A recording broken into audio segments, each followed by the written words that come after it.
여러분들 혹시 환승연애라는 프로그램 다들 보고 계신가요?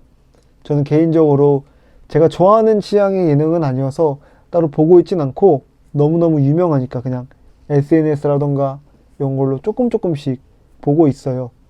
근데 최근에 이렇게 제 인스타그램을 채운 이 환승연애의 장면이 있는데 바로 유식과 민경이라는 커플의 그 대화 방식, 뭐 커플링에 대한 이야기도 있었고 결혼에 대한 이야기도 있었고 뭐 이런 유의 대화 방식이 한동안 제 인스타그램을 이렇게 잠식을 했었어요.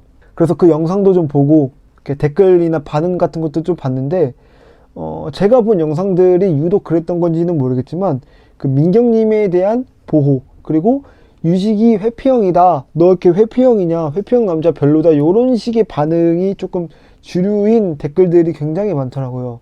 근데 저는 이 영상 그리고 그 댓글들을 보면서 저게 과연 진짜 회피형인가?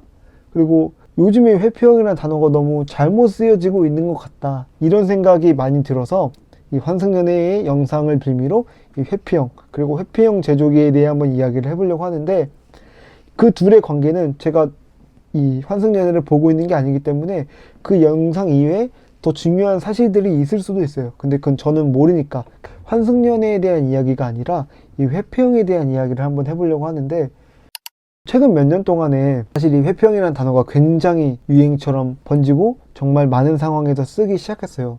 그래서 초반 초창기에는 이 회피형이라는 단어가 정말 회피형인 사람들을 진단하는 표현으로 쓰기 시작했는데 어느 순간이 지나가면서 이 회피형이라는 단어가 상대방을 공격하고 상대방을 낙인 찍히는 용도, 일명 프레이밍의 용도로 이 회피형이라는 단어가 사용되고 있는 것 같아서 개인적으로 너무너무 안타깝다라는 생각이 많이 들더라고요.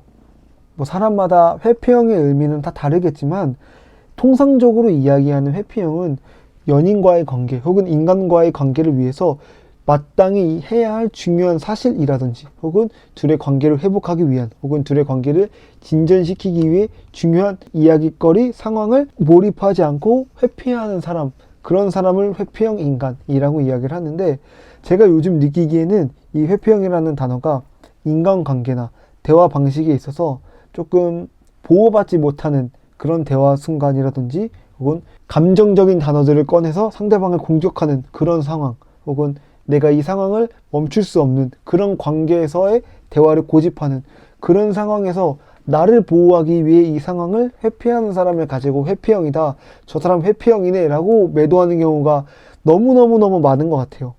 진짜 회피형들도 분명 있지만 그냥 내가 상대방을 이해하고 싶지 않기 때문에 혹은 내가 유리한 대로 해석하고 싶기 때문에 상대방을 회피형으로 매도하는 경우가 정말 많은데 아이러니하게도 사람을 회피하게 만드는 건 이 회피형이라는 애착 유형이 아니라 그 상대방에 대한 태도와 집착 그리고 행동에서 더 발현되는 경우가 저는 일상에서는 굉장히 많다고 느껴지거든요. 근데 이런 반대쪽에 이런 상황들, 이런 사람들, 이런 태도들에는 포커스가 맞춰지지 않고 그저 사람을 회피형, 회피인간, 그냥 회피하는 사람으로 몰아버리는 경우가 요즘에 너무 빈번하게 나타나는 것 같아서 개인적으로는 안타까운 마음이 조금 들더라고요. 뭐 제 영상이 인기 있는 채널은 아니라 많은 분들이 보진 못하겠지만 회피형에 있어서 상대방을 탓하기보다는 나의 태도와 나의 행동이 과연 잘못되지 않았는지를 한번 점검하고 그리고 중요하잖아요. 이게 문제인지 저게 문제인지를 알고 더 생산적이고 그리고 더 우리를 위한 방식으로 변화하고 발전하다 보면 나와 내 소중한 사람과의 관계를 더욱더 오래 유지하게 할 수 있지 않을까라고 생각을 해서 우리 모두 그런 고민을 한번 해봤으면 좋겠다 하는 마음으로 이번 영상을 찍게 되었습니다. 재밌게 보셨다면 구독과 좋아요 한 번씩 부탁드리고 저는 다음에 뵙겠습니다. 모두 새해 복 많이 받으세요.